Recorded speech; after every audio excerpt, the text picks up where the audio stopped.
নিরাপত্তা, বিমানবন্দরের নিরাপত্তা অগ্রাধিকার পাবে। এর বাইরে মুখ্যমন্ত্রী কোনো কথা বলবে না।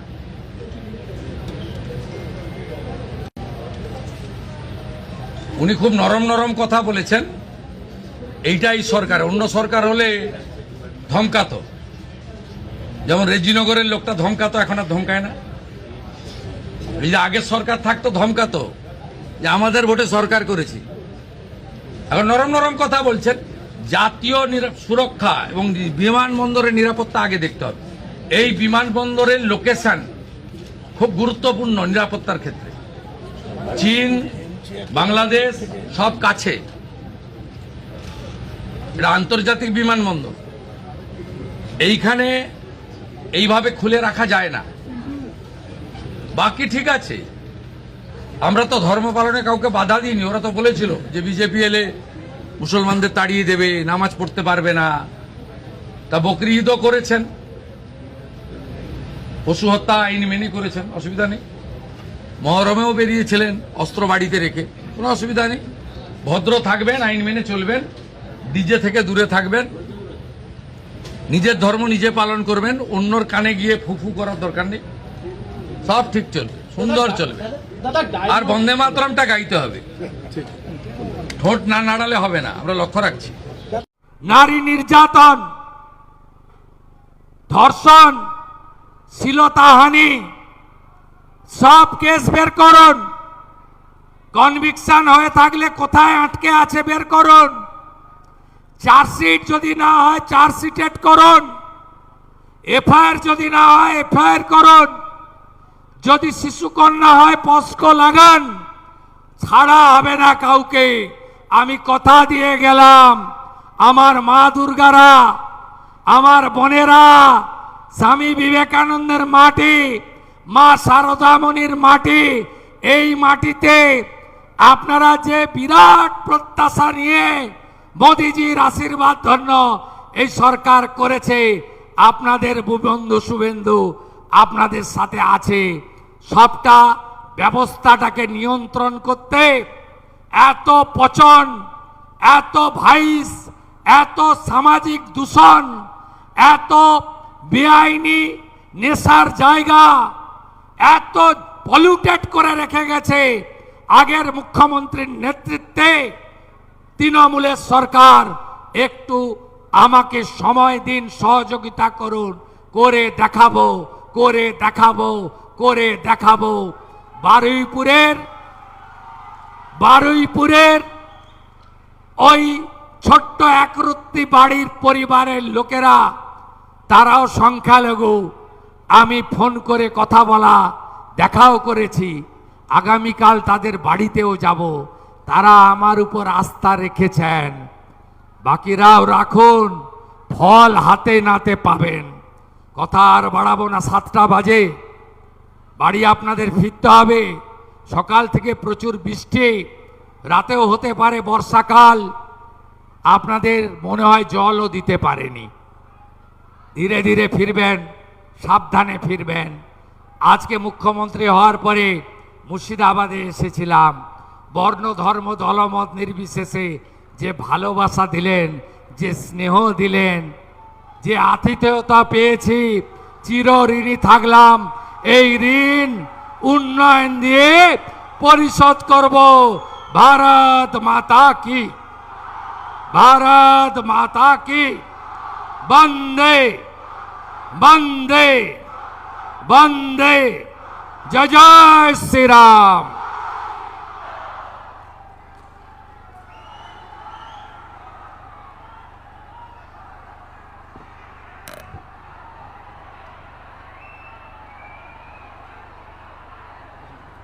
भारत माता की।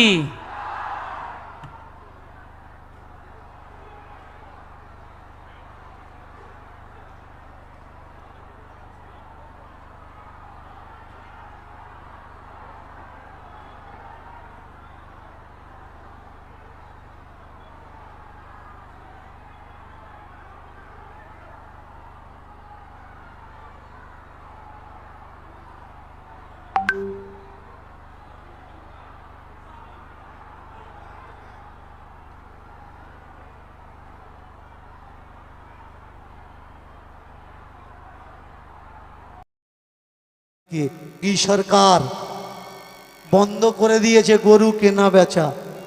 কোটি কোটি লাখো লাখো সাইকড়ো গরু রাস্তায় ঘুরছে আর ওর খেতে ঢুকছে।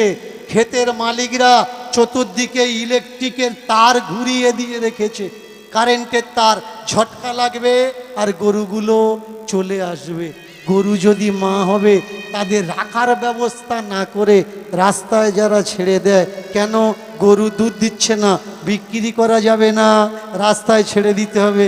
বলুন তো, আপনার মা যেদিন সংসারে কোনো কাজে লাগবে না, আপনি পারবেন তাকে রাস্তায় ছেড়ে দিতে? এদিকে মা বলছে আর কর্তব্যে কি করছে আগে জানতে হবে ভাই, ঠিক কোনটা ভুল কোনটা। ছোট্ট ছেলেটা বসে বসে চিন্তা করছে, আমার কপালের দুঃখ আমি দূর করার জন্য এসেছিলাম, এ তো দেখছি আমার থেকে বেশি দুঃখ ভগবান। রাজার ছেলে তারপরে গরু চড়াচ্ছে, শুধু গরু চড়াচ্ছে না, খালি পায়ে চড়াচ্ছে। মহারাজ বলতে পারেন কোথায় গেলে ওই ছেলেটার সাক্ষাৎ পাবো? বলে চলে যাও বৃন্দাবন ধাম। বৃন্দাবন বলে এটা ব্রজগাঁও, এই ব্রজগাঁয়ের সামনেই তো বৃন্দাবন, গেলে পাবে। বললে কোথায় কিভাবে পাবো? বললে যাকে জিজ্ঞাসা করবে তাকে সে দেখিয়ে দেবে। আচ্ছা বন্ধুরা তোরা শোন, আমি আর যাব না, কারোর গরু চড়াবো না। আমার কপালে কষ্ট থাকে থাক, ওই যে সৃষ্টিপতি, ওই যে ভগবান, ওই যে জগৎপতি, আমি ওর কপালের দুঃখ দূর করব।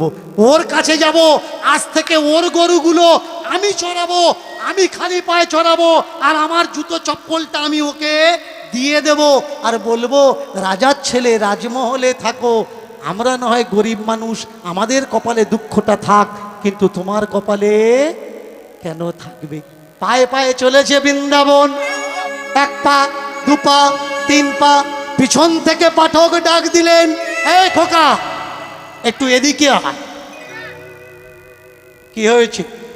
একটু সোজা হয়ে দাঁড়া। কেন? আমি নিচু হয়ে তোকে প্রণাম করব,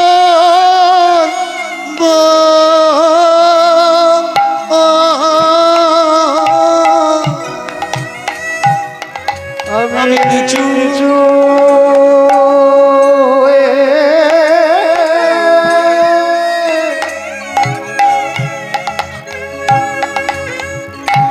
তোকে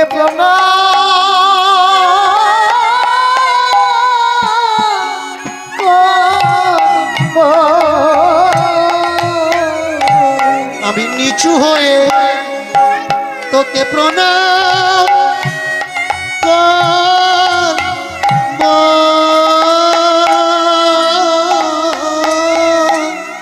আমি নিচু হয়ে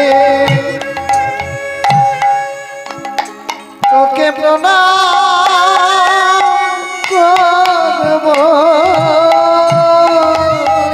কেন গো তুমি আমার পায়ে প্রণাম করবে কেন? আমি জানি না তুই মানুষ কি না,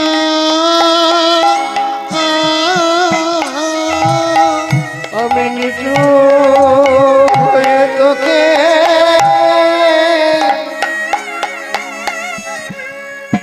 তোকে প্রণাম করব। ভক্তিমতী ভক্তমণ্ডলী, ভক্তিমতী মায়েরা একটু মন দিয়ে শুনবেন। আজকের পাঠক ছোট্ট বাচ্চাটাকে ডেকে প্রণাম করতে চাচ্ছে। কেন? তত্ত্বদর্শী বলে উঠলেন, আমরা ভগবানের কথা বলি, ভগবানের কথা শুনি, ভগবানের দরজায় গিয়ে আমাদের দুঃখের কথা আমরা জানাই, কিন্তু আমরা ভগবানের দুঃখকে জানার জন্য কেউ কখনো চেষ্টা করি না।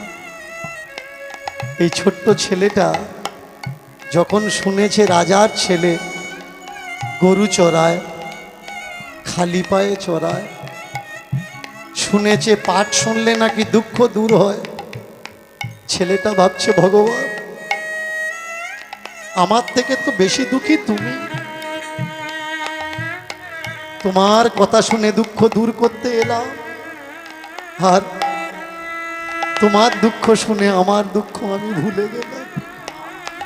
আমার যত দুঃখ হোক, যত কষ্ট হোক, আমি যাব তোমার কাছে, তোমার দুঃখ দূর করব।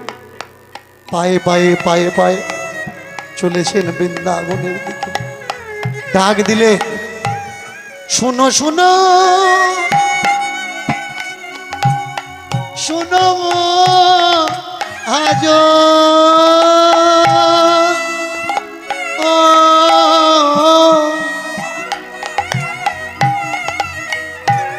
আমি নিচু হয়ে তোকে প্রণাম করব। ওগো, কে আছো? আমাকে কেউ বলে দেবে কৃষ্ণের বাড়ি কোনটা? কৃষ্ণের বাড়ি কোনটা? যে দেখে সে বলে এই তো কৃষ্ণের বাড়ি। মায়েরা বৃন্দাবন গেছেন না? কে কে গেছেন বৃন্দাবনে একটু হাত তুলবেন। গেছেন তো? বৃন্দাবনে এখন আর ঠাকুর নেই, ঠাকুরের নাম করে মানুষ ঠাকুর হয়ে ঘুরে বেড়াচ্ছে। ঠাকুরকে দেখার জন্যে টাকা দেওয়া লাগে, 500 টাকা, 1000 টাকা। গরিবদের লাইন আলাদা, সারাদিন লাইন ধরে দাঁড়িয়ে থাকতে হবে। মধ্যবিত্তের লাইন আলাদা, ভিআইপি লাইন আলাদা, ভিভিআইপি লাইন আলাদা। যে যত টাকা দেবে ভগবান তাড়াতাড়ি তার দর্শন দেবে। এটা যে শুধু বৃন্দাবনে হচ্ছে তা নয়, সব জায়গায় একই সিস্টেম হয়ে গেছে। শুধু যে তীর্থে হচ্ছে তা নয়, এমএলএ এমপি থেকে এমন অনেক গ্রামের প্রধান আছে, গরিব মানুষ গেলে উঠতে চায় না, বাবু ঘুমুচ্ছে 10টায় উঠবে। কিন্তু যদি টাকা পয়সাওয়ালা লোক যায় আর শুনেছে এসেছে, তিড়িং করে লাং মেরে উঠবে, বসতে বলে এক্ষুনি আসছে। ভগবানও বর্তমান নেতাদের মতো পরিস্থিতি হয়ে গেছে।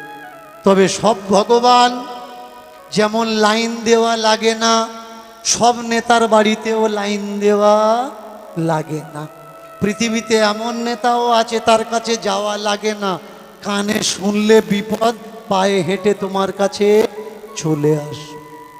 পৃথিবীতে এমন ভগবানও আছে যে ভগবানকে লাইন দিয়ে নয়, ভগবান মন্দির খালি করে রেখেছে, আমাকে দেখবি আর। কোনো তালা, কোনো লকার কিচ্ছু নেই। কালী মন্দির তালা পাবেন, দুর্গা মন্দির তালা পাবেন, আপনি কৃষ্ণ মন্দিরে, বিষ্ণু মন্দিরে তালা পাবেন। কিন্তু রাস্তার আশেপাশে দেখবেন একটা পাথর দিয়ে সিঁদুর মাখিয়ে শিবলিঙ্গ করা হয়, হয় না? শিবলিঙ্গ, শিব ঠাকুরের লিঙ্গ মূর্তিতে কখনো দেখেছেন তালা ঝুলছে? যে খুশি সে চলে যায়, কোনো ব্রাহ্মণ পুরোহিত কারণ লাগে না। একা একা ফুল দাও, একা একা চন্দন দাও, একা একা তিলক করো, একা একা জল দিয়ে দাও। ওপারে যেতে পারছো না, ভিড়, এপারে একটা পাথর তুলে নাও, তার মাথায় জল দাও। কৃষ্ণ মন্দিরে যাওয়া লাগবে, তবে কৃষ্ণ তুষ্ট হবে। হরি মন্দিরে যাওয়া লাগবে, তবে হরি তুষ্ট হবে। কালী মন্দিরে যাওয়া লাগবে, তবে কালী তুষ্ট হবে। কিন্তু শিবের বেলায় যে কোনো পাথরকে তুমি শিব বলে মনে করো, জল দাও, তিনি একটি বেলপাতাতেই তুষ্ট। জল গঙ্গায় থেকে আনো বা কলের থেকে, 1 ফোঁটা দাও বা 1000 কলস, তাতেই তিনি তুষ্ট। আগে জানতে হবে ভাই। এসে দাঁড়িয়েছেন বৃন্দাবনে, কোনটা ভগবানের বাড়ি? বলে এই তো। বলে ওটা, ওটাও ভগবান, ওটাও ভগবান। ছেলেটা মনে মনে ভাবছে রাজার ছেলে হতে পারে, এদের অনেকগুলো বাড়ি। আমরা গরিব মানুষ গাছতলায় শুই, যারা ধনী মানুষ দেখবেন বাড়ি এই পৃথিবীতে কাদের বেশি জানেন?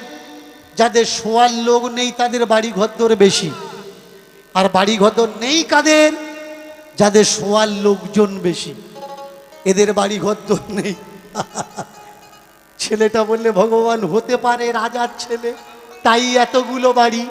একেবারে গট গট গট গট করে উঠেছে, উঠে বলে ও কানাই, ও কানাই, ও কানাই, ও কৃষ্ণ। কৃষ্ণ যেন একেবারে তার বন্ধু। আরতি চলছিল, আরতি করতে করতে পুরোহিত পিছন দিকে তাকিয়ে দেখে সর্বনাশ, এ কে রে? কৃষ্ণ কৃষ্ণ করে ডেকে ডেকে মন্দিরের ভিতরে ঢুকছে। আরতির প্রদীপটার এই কি হয়েছে রে, তোর কি দরকার? বলে তোমাদের কৃষ্ণ গরু চড়ায়? বললে হ্যাঁ চড়ায়। তোমাদের কৃষ্ণ খালি পায়ে বৃন্দাবনে যায়? বললে হ্যাঁ যায়। আজ থেকে ও গরু আর চড়াবে না, আমি ওর গরুগুলো চড়াবো। আজ থেকে ও খালি পায়ে যাবে, নাই না, আমার চপ্পল দুটো ওকে দিয়ে দাও। আরতি করে আরতি ফেলে দেখে সে বললে ইয়ে খেয়ে জুতো পায়ে ঠাকুর ঘরে উঠেছে, এই নাম নাম। বুকে হাত দিয়ে ঠেলা মেরেছে। যেই ঠেলা মেরেছে উপরে সিঁড়ি থেকে গড়িয়ে গড়িয়ে গড়িয়ে গড়িয়ে নিচে পড়েছে। নিচে দেখবেন বৃন্দাবনে আপনি কারোর দেখা পান বা না পান, দুটো প্রাণী আপনি দেখতে পাবেন। যদি চশমা টুপি পরে যান, কেড়ে নিয়ে চলে যাবে, তার নাম হচ্ছে বাঁদর। আপনি ব্যাগ নিয়ে যাবেন, হনুমান নয়, বাঁদর। চশমা টুপিও কেড়ে নিয়ে যাবেই যাবে। দেখবেন ওর কাছে লোক দাঁড়িয়ে আছে চশমা এনে দেওয়ার জন্যে। চশমা নিয়ে চলে যাচ্ছে, আয় 10 টাকা 10 টাকা, যত দূরে যাবে রেট বাড়াবে, এই 20 টাকা, এই 30 টাকা। আপনি যেই বলবেন এনে দিন, চশমা ছাড়া তো আমি দেখতে পাবো না। সঙ্গে সঙ্গে ব্যাকেটে চানা রাখা আছে, ছোলা ভাজা, বের করে ফেলে দিয়ে বাঁদর কাছে ফেলে দেবে। বাঁদর চশমা ফেলে দিয়ে ছুটে এসে ছোলা খাবে, চশমা গুড়িয়ে দিয়ে আপনার কাছে দিয়ে 50 টাকা নিয়ে চলে যাবে। বাঁদর আর এইগুলো দেখে মনে হবে এদের ভিতরে সেটিং করা আছে, আমি নিয়ে চলে যাব আর তুই দামটা তাকিয়ে দেখো। আর একজনকে দেখতে পাবেন, সেটা কারা? ভগবান মন্দিরের দরজা বন্ধ থাকবে, কিন্তু সিঁড়ির দুপাশে বসে আছে। ভগবানের নামে কিছু দে দে, রামের নামে কিছু দে দে, কৃষ্ণের নামে কিছু দে দে। চিন্তা করেছেন? যারা বলেন দীনকৃষ্ণ ঠাকুর ভগবানকে অপমান করছে, ভগবান আমি অপমান করছি না। মন্দিরে দাঁড়িয়ে পূজা করা এই পুরোহিতটা ভগবানের অপমান করছে। ভগবানের দরজার সামনে বসে থালা বাজিয়ে ভিক্ষা করা, ওই ভিখারিটা ভগবানকে অপমান করছে। আমরা ভগবানের কাছে যাই, ভগবানের কাছে হাত পেতে চাই। বলুন তো, মন্দিরের ভগবান সত্যি যদি কিছু দেওয়ার ক্ষমতা থাকতো, তাহলে মন্দিরের সামনে ডিশ থালা নিয়ে কি এরা বসে থাকতো? আপনি তো একদিন গিয়ে চাচ্ছেন, আপনি তো একদিন গিয়ে চাচ্ছেন। আর যেদিন থেকে মন্দিরটা হয়েছে, ওরা সেই দিন থেকে মন্দিরের সামনে বসে ভগবানের নামে চেয়ে যাচ্ছে। ভিক্ষা তোমার দরকার, টাকা তোমার দরকার, তুমি চাও না মানুষ তোমাকে সাহায্য করবে, কিন্তু ভগবানের নামে ভাই কেন চাচ্ছ? এটা তোমার চাওয়া উচিত না। উপর থেকে নিচে পড়ে এক ভিখারি থালার উপরে পড়েছে, ভিখারি থালার উপরে পড়ে ভগবানকে বলছে, আমি তোমার দুঃখ দূর করতে এলাম, আর তোমার দরজার দাড়ি প্রহরী দিয়ে তুমি আমার ধাক্কা মেরে বাড়ির থেকে তাড়িয়ে দিচ্ছ। ভিখারিটা বললে, কে প্রহরী? ও প্রহরী না, তুমি যাকে ভগবান বলছো ওরা ভগবানেরও ভগবান। ওরা ভগবানের স্বাধীনতা বলে কিচ্ছু রাখেনি। ভগবান কখন খাবে ওটা পুরোহিতের ওপরে নির্ভর করছে। ভগবান কখন শোবে ওটা পুরোহিতের ওপরে নির্ভর করছে। ভগবান কখন চান করবে ওটা পুরোহিতের ওপরে নির্ভর করছে। ভগবান মন্দির থেকে কখন বেরোবে ওটা পুরোহিতের ওপরে নির্ভর করছে। যারা বলছে ভগবানকে বিশ্বাস করো, ভগবানকে বিশ্বাস করো, ভগবানকে বিশ্বাস করো, হিসেব মিলিয়ে নিন। আপনি তো ভগবানকে বিশ্বাস করেন, কিন্তু ওরা ভগবানকে বিশ্বাস করে না। আপনি বলবেন বাবা কিভাবে? শোনো, মন্দিরে চলে যাবে, আশ্রমে চলে যাবে বড় বড় তীর্থে গিয়ে দেখবে ঠাকুরের সামনে প্রণামী বক্স রাখা আছে। তুমি ভগবানকে বিশ্বাস করো, তাই প্রণামী বক্সে 5-10 টাকা দিয়ে প্রণাম করলে ঠাকুর তোমার কাজে আসবে। ওই প্রণামী বক্সটা টাকা ঠাকুরের কাজে আসে না, বাক্সটা যারা রেখেছে তাদের কাজেই আসে। যারা বলছে ভগবানকে বিশ্বাস করে প্রণামী দাও, তারা ভগবানকে বিশ্বাস করে না। প্রমাণ কি? ওরা যদি ভগবানকে বিশ্বাস করত, প্রণামী বক্সে ভগবানের নামে তালাটা ওরা লাগাতো না। ওরা জানতো ভগবানের টাকা কে নিবি নে, নিলে তোর অবস্থা খারাপ হবে। ওরা জানে ভগবানের নামে নিলেও হয় না, ভগবানের তাও নিলে হয় না। একটা ভগবানের বাড়ি খারাপ, এ বাড়িতে কেন আসতে, এ বাড়িতে কেন যাবে? ওই যে আরেকটা বাড়ি আছে, আর এক বাড়ি চলে যাও। সম্মুখে তেরাস মন্দির ছিল দেখিয়াতে, ছিল দেখিয়াতে, সম্মুখে তেরাস মন্দির ছিল দেখিয়াছে, ছিল দেখিয়াছে, সম্মুখে তেরাস মন্দির ছিল দেখিয়াতে, দেখো ছিল দেখিয়াতে। সমুখেতে নাচ মন্দির ছিল দেখিয়াতে, ছিল দেখিয়াতে।